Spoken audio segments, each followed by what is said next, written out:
Hello to everyone. I welcome you all on Abhipedia defence powered by Abhimanyu IAS. और आज की इस सेशन के अंदर हम लोग बात करेंगे पॉलिटी के इम्पोर्टेंट एमसीक्यूज जो आए हुए हैं आपके एनडीए, और कुछ हमने एमसीक्यूज जरूर उठाए हैं सीडीएस के। So your task is to see the question, analyse the question and within 10 seconds आपको उसका आंसर देना है। ठीक है, so let's begin with the session. And इससे पहले मैं आपको बता देता हूं that we have launched our CAPF assistant commandant paper 1 and paper 2 course. Paper 1 जो है इसमें कंप्लीट आपका जो जीएस पोर्शन होगा वो कंप्लीट होगा, ठीक है, including the logical reasoning and quantitative aptitude, right. So ये कोर्स जो है लाइव है, बट इसके साथ साथ आपको रिकॉर्डेड लेक्चर्स भी मिलते जाएंगे।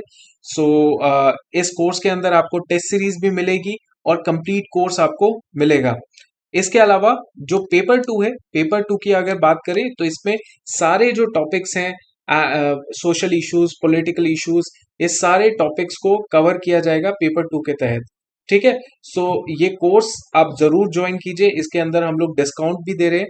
अगर कोई डाउट होगा, क्वेरी होगा, तो आप directly what best you can do is description में जो नंबर है उस पर व्हाट्सएप कर सकते हैं and you can get the benefit out of it. ठीक है, so right, okay, so now what we are going to do is, हाँ, मैं आपको एक चीज और भी बता देता हूँ that if you are preparing for CAPF then automatically आपका जो सीडीएस है वो भी आराम से क्लियर हो जाएगा if you are preparing for CAPF, right.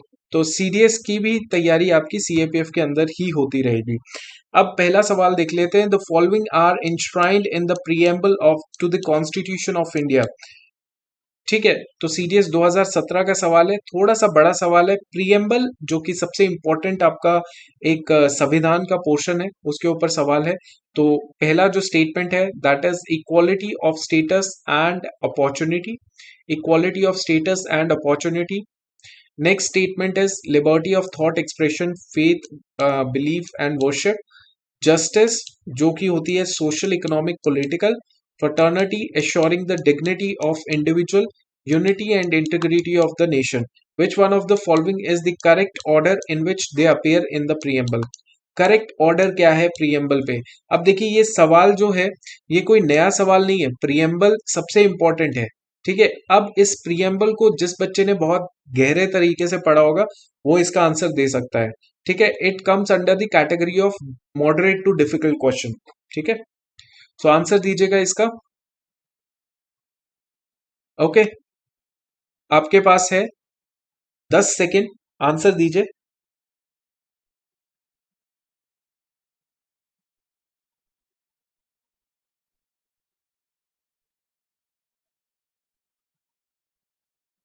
Okay, now इसका आंसर क्या है? इसका आंसर है बी ऑप्शन, 3214। मतलब सबसे पहले 3 आता है, जस्टिस, सोशल, इकोनॉमिक। जैसे आपने पढ़ा होगा प्रीएम्बल के ऊपर, प्रीएम्बल कैसे पढ़ा जाता है? प्रीएम्बल पढ़ा जाता है, we the people of India having solemnly resolved to constitute India into SSSDR, है ना। SSDR का मतलब होता है sovereign, socialist, secular, democratic republic and to secure all its citizens, क्या? जस्टिस। ठीक है, सबसे पहले क्या आती है? जस्टिस। जस्टिस भी कौन सी? Social, economic, political justice. उसके बाद आता है लिबर्टी ऑफ थॉट, ये आ गया दूसरा नंबर। लिबर्टी ऑफ थॉट में आपके पास एक्सप्रेशन, बिलीफ, फेथ, वर्शिप आता है। Then equality of status, equality of status and opportunity आती है फर्स्ट उसमें, ठीक है। फिर उसके बाद आता है हमारे पास फ्रेटर्निटी एश्योरिंग, देन आता है fourth fraternity assuring dignity of the individual, and last is unity and integrity of the nation. Understand? So ये प्रीएम्बल है, इस प्रीएम्बल को आप रट लीजिएगा। मैं नेक्स्ट स्लाइड में दिखा रहा हूं, इस पूरे एक्सप्लेनेशन को रट लीजिए कि पहले कौन सा आता है, दूसरा कौन सा आता है, तीसरा कौन सा आता है, चौथा कौन सा आता है, ठीक है। और ये जो SSDR है ना, ये भी आप याद रखिएगा, ठीक है। हमारा देश जो है सोवरन है, सोशलिस्ट है, सेक्युलर है, डेमोक्रेटिक है, रिपब्लिक है, और सारे सिटीजन्स को ये जस्टिस, लिबर्टी, इक्वालिटी, फ्रेटर्निटी के बारे में ये इंश्योर करता है, सिक्योर करता है। नेक्स्ट सवाल देखते हैं। पहला सवाल बहुत अच्छा था। The preamble is useful in constitutional interpretation because it, ठीक है, प्रीएम्बल यूजफुल है इन द कॉन्स्टिट्यूशनल इंटरप्रिटेशन, ठीक है, because it uses value loaded words, contain the real objective and philosophy of constitution makers. It is a source of power and limitation, and gives an exhaustive list of basic features of constitution. तो preamble useful है constitutional interpretation के लिए because it uses value loaded words.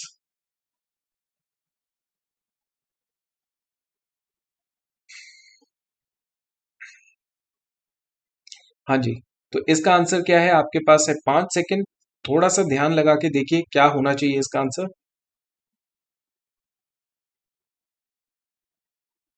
हाँ जी, तो बहुत simple है।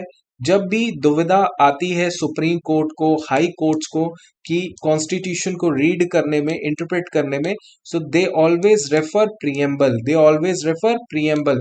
Preamble में क्या वैल्यू है, ठीक है। So contain the real objective and philosophy of constitution makers, जो कॉन्स्टिट्यूशन मेकर्स थे उनका क्या ऑब्जेक्टिव था संविधान को बनाने का, that is something which is there in the preamble, right. तो याद रखिएगा इसको। ओके, नेक्स्ट क्वेश्चन देखते हैं। Next question is among the following ideas and philosophy identify those enshrined in the preamble to the constitution। NDA 2013 का आया है, NDA 2 2013 का ये सवाल है कि among the following ideals and philosophy identify those enshrined in the preamble to the constitution of India। sovereign, democratic republic, socialism, secularism, capitalism and free trade। इसका answer बताइए।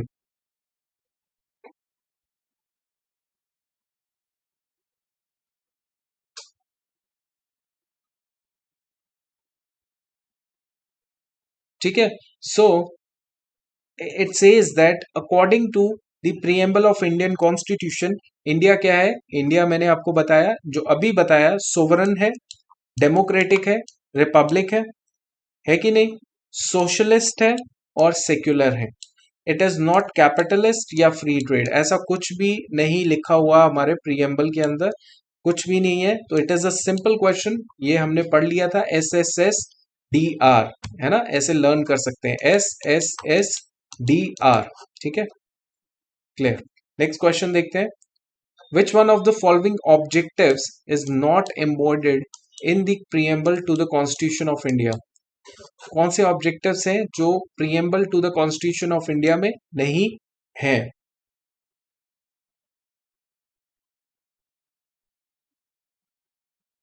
ओके, सो कौन सा ऑब्जेक्टिव आपको लगता है कि कौन सा नहीं है प्रीएम्बल के अंदर? Liberty of thought, economic liberty, liberty of expression, liberty of belief.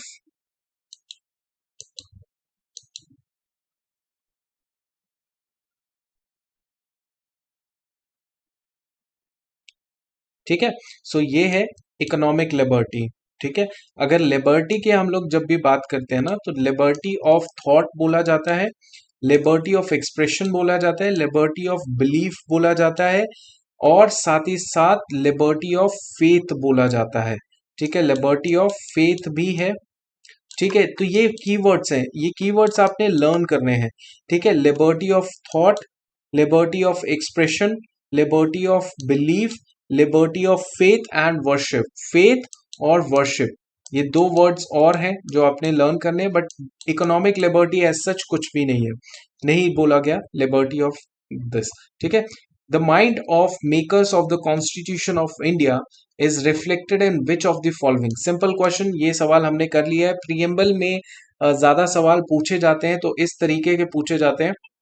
तो the mind of makers of the constitution is reflected in which of the following?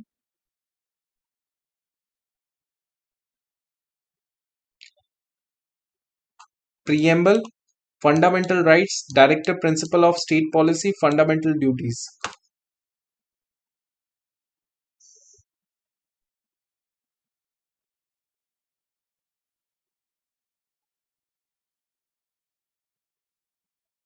देखिए, जो माइंड है वो हमारा प्रीएम्बल के अंदर है, मतलब जो मेकर्स थे उन्होंने अपना जो उनका जो रूट था, है ना, उनका जो रूट था, उनके जो बेसिक्स थे, जो उनके फंडामेंटल्स थे, उन्होंने कहाँ पे रखा?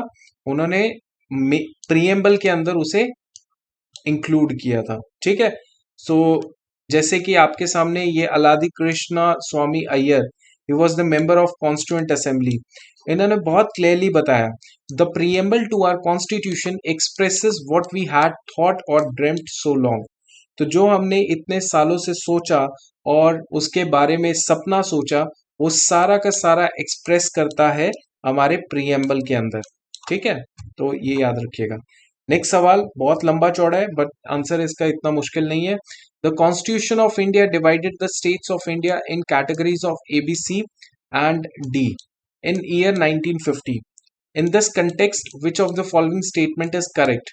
मतलब NDA 1 2012 का ये सवाल है।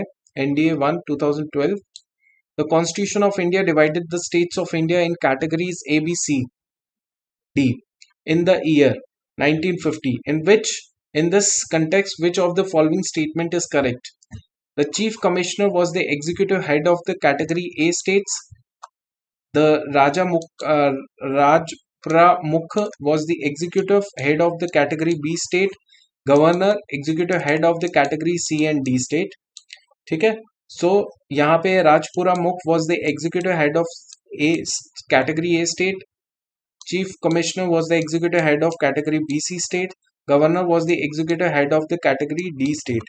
The governor was the executive head of the category A state.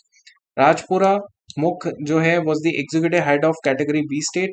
Chief Commissioner was the executive head of category of C and D. Governor was the executive head of category A state. अब देखिए इधर ना इतना सब हमने देख लिया है ना, इतना सब इसके स्टेटमेंट्स हम लोग पढ़ रहे हैं, लेकिन एक स्टेटमेंट को पढ़ के ही हमें समझ आ जाएगा क्या आंसर है। इसका आंसर है, चलिए एक बार आप 10 सेकंड लेके पढ़ लीजिए इसको, then we'll talk about the answer.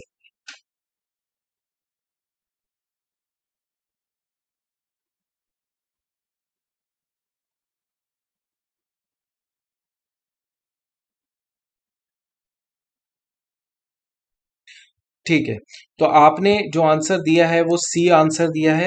देखिए सी इज द करेक्ट आंसर। मैं आपको बता देता हूँ, कॉन्स्टिट्यूशन जो 1950 में जब बना, उसने जो स्टेट्स को डिस्टिंग्विश किया या डिवाइड किया इनटू 3 मेन टाइप्स में, 4 मेन टाइप्स में दिया, यहाँ पे गलत है, 4 मेन टाइप्स में दिया। पार्ट ए स्टेट है, वो जो elected governor and state legislature के द्वारा रूल होगा। पार्ट बी है गवर्न बाय राज प्रमुख। Part C states governed by chief commissioners appointed by the President of India, and Part D state are administered by lieutenant governor appointed by the central government. Understand? So ये सारे part A B C D 4 states हैं जो इसके अंदर हैं। Understand? चलिए next question, थोड़ा लंबा क्वेश्चन है, CDS 2015 में आया हुआ है। Which of the following statement with regard to citizenship provision of the Constitution of India is are correct? Which of the following statement with regard to citizenship provision of the Constitution of India is are correct? ध्यान से देखिएगा, no person shall be citizen of India by virtue of article 5 और be deemed to be a citizen of India by virtue of article 6 और article 8 if he she has voluntarily acquired the citizenship of any foreign state. Parliament has power to make any provision with respect to acquisition and termination of citizenship and all other matters related to citizenship. आपके पास 10 second है, answer दीजिएगा इसका फटाफट।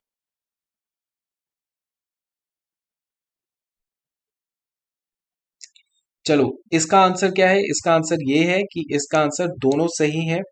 देखिए generally जो citizenship terminate होती है वो आप किसी और की सिटीजनशिप ले लेंगे किसी फॉरेन कंट्री की, तो वो टर्मिनेट हो जाती है।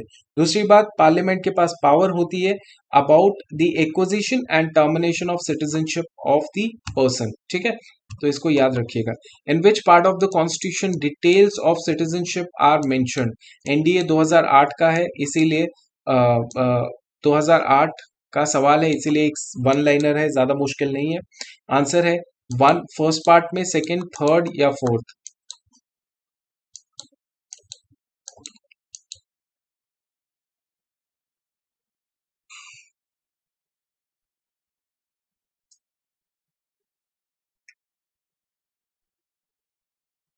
देखिए इसमें सिंपल है, it is part third, sorry citizenship की जहां पे बात होती है दैट इज पार्ट सेकेंड। ठीक है, part second.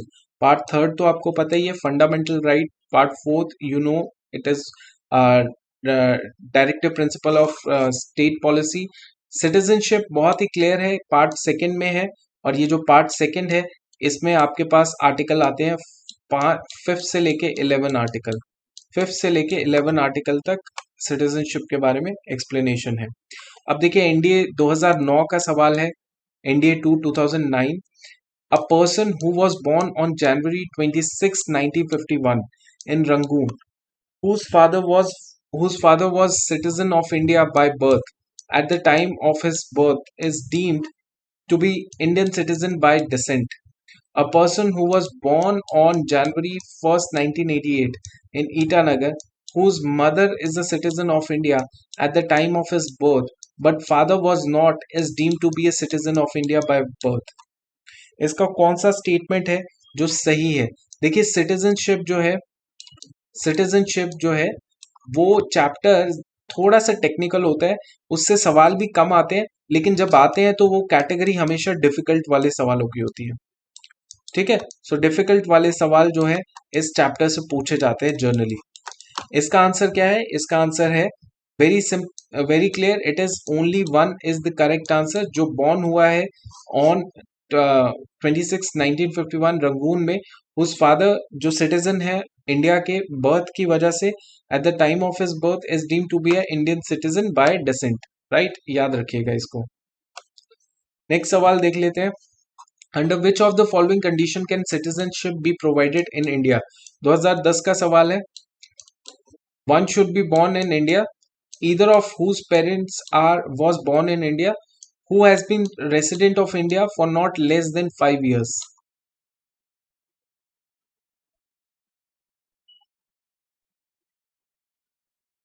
One should be born in India, ठीक है, पहला पॉइंट है। Either of whose parents was born in India, who has been a resident of India for not less than 5 years.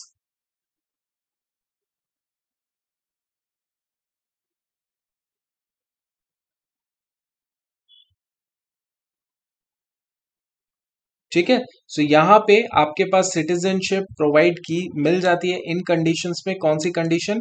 जब एक व्यक्ति India में बॉर्न है, या उसके पेरेंट्स दोनों में से कोई भी पेरेंट्स इंडिया में बॉर्न है, या फिर वो रेसिडेंट है कम से कम 5 साल के लिए इंडिया के अंदर। 1 2 3 स्टेटमेंट, तीनों स्टेटमेंट करेक्ट है। नेक्स्ट सवाल देखते हैं। Citizenship means what? Citizenship means what? NDA 2014 का सवाल है। Full civil political rights of the citizens. Is it full civil political rights of the citizens?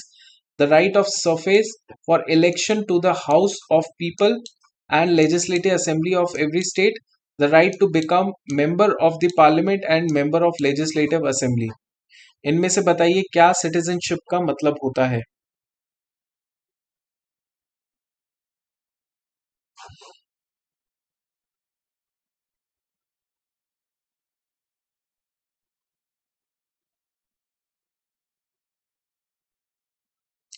Full civil political rights of the citizens, right of suffrage for election to the House of People and Legislative Assembly of every state, right to become a member of the Parliament and member of Legislative Assembly.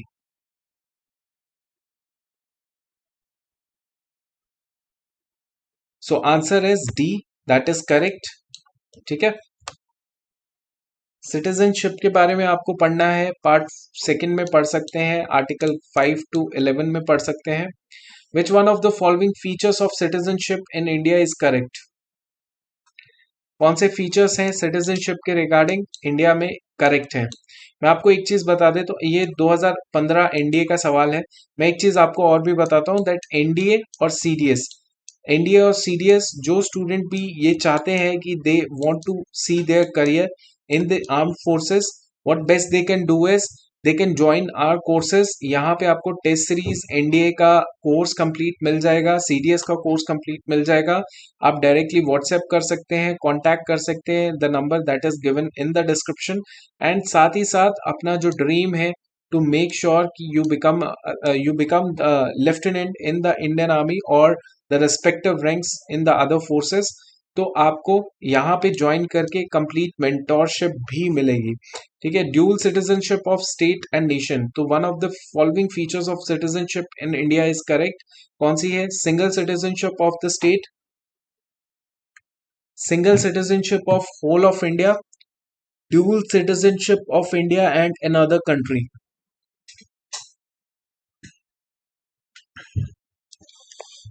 So basically देखिए dual citizenship का concept जो है ना, ये आपको US के अंदर दिखेगा. ड्यूल सिटीजनशिप का कॉन्सेप्ट आपको यूएस में दिखेगा.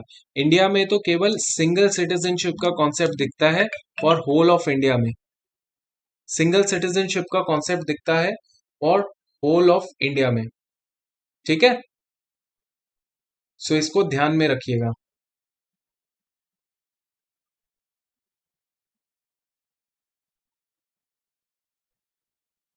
करेक्ट. सो इतना आपने ध्यान रखना है. तो C is the right answer. C is the correct answer. Okay. So आज की क्लास में इतना ही हमने कवर करना था. पॉलिटी के इंपॉर्टेंट सेक्शंस थे वो हमने पढ़ लिए. आपका एक काम ये है, आप इन सवालों को पढ़ सकते हो, आप इनकी पीडीएफ फाइल भी डाउनलोड कर सकते हो. आप जो है हमारे जो कोर्सेज हैं उनको देख सकते हो, उनके ऊपर एनरोल कर सकते हो. And what best you can do is, अगर आप मान लीजिए एनडीए के स्टूडेंट नहीं है, सीडीएस की तैयारी कर रहे हैं, तो I would highly suggest you कि आप सीएपीएफ के साथ सीएपीएफ की भी तैयारी कीजिए. बिकॉज जब ऑप्शंस होंगे मल्टीपल, तभी एक ऑप्शन में मान लीजिए फेलियर आता है तो दूसरे में आप बेटर परफॉर्म कर सकते हो. राइट. तो 2-3 ऑप्शंस आपके पास होंगे तो definitely you will be able to perform in a better manner. ठीक है. तो आज की क्लास में इतना ही. I hope to see you in the next class. तब तक के लिए जय हिंद. Thank you.